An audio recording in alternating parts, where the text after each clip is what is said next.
वक्रतुण्ड महाकाय सूर्यकोटि समप्रभा निर्विघ्नं कुरु मे देव सर्वकार्येषु सर्वदा। गणपति बाप्पा मोरया। मु सोनाली मो चैनल आपण समस्त को अनेक अनेक स्वागत।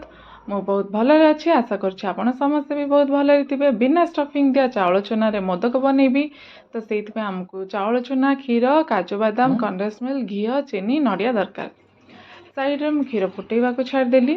वीडियो तो टिके लेट रे आसुची किंतु आशा करुछि वीडियो टी जदि भल लागिवो आपण वीडियो टी को लाइक आ चैनल टी को सब्सक्राइब निहाती करिवे।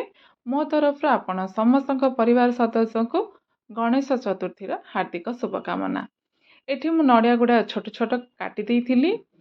बादाम रो चोपा छड़े की रखी जेहेतु मु आगु बतुरई देइथिली चोपा गुड़ाक इजिली बाहरी जाए।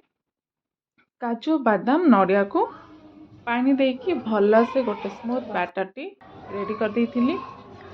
जो ताटियाटा थिला चाउल चूना उपरे सेथिरे मु 3 ताटिया चाउल चूना नेइथिली तो 6 ताटिया पानी दरकार अथवा क्षीर दरकार। एठी मु क्षीर नेइछि आ फ्रेशली कुटिकी गोलमरीच अलैचा दे देइथिली। से सब गुड़ाक फुटी गला पर चीनी दे देइथिली।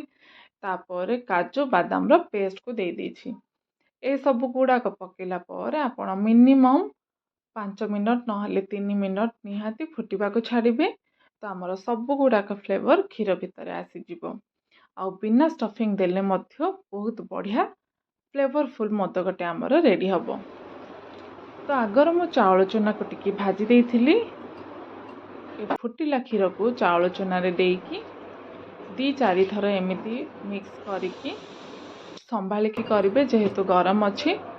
तापरे मु 10-15 मिनट पई रेस्ट पई छाड़ी देइथिली। तापरे बाहर करला परे हाउ पळेला परे आपण हाथ रे जेतिकी गरम सही पारिबे ध्यान रे ताको कंडेंस मिल्क जेहेतु मु एबे पर्यंत यूज करिनी मु एठी दोछि।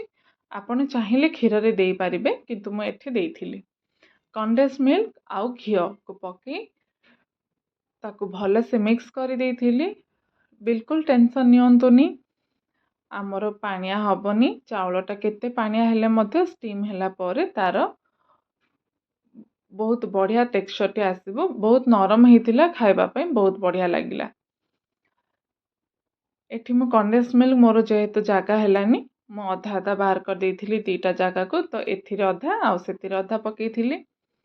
तापरे एमिति मु मोल्ड रे घी टिके लगे कि भितरे आमर चाउल चूनार जो आम रेडी करथिले डोटा 2 पट देकी ता भितरे मु 4 पटर भले से प्रेस कले तार बढ़िया शेपटा पळि आसीबो मोदक भलिया। जेहेतु आम स्टफिंग देइनांती सब गुड़ाक बहुत ही इजिली फटाफट रेडी हो जाइथिला। माने झियो भी मते हेल्प करिथिला। सी भी बिना कोनोसी बाधारे माने रेडी करके बाहर कर पारथुला। स्टफिंग देले माने टिके हुए ना ट्रिकी 4 पटर देबे मझिरे पुणी होल करिवे तो एथिरे जेहेतु मु काजू बादाम नड़िया सब गुड़ाक दे देछि स्टफिंग रो बिना कोनोसी झंझट रे बहुत गुड़ा रेडी हो जाइथिला मोदक कम समय रे। आज मिस्टर झियो समस्त पूरा लगी पड़िथिलु। आज 4-5टा जगह को बैक टू बैक आम जाइथिलु दर्शन पई। एठी प्रथमे जाई पहुंची जाइथिलु गोटे सांग घरे। बापा बहुत ही क्यूट लागुथिले।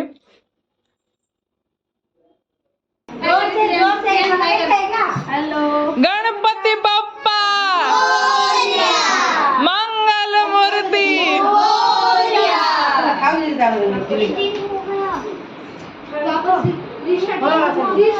दर्शन सरे आ गोटे जगह जाई पहुंची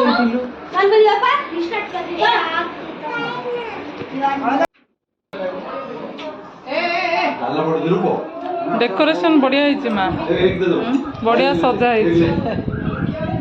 सारी के आ गोटे जगह जाई पहुंची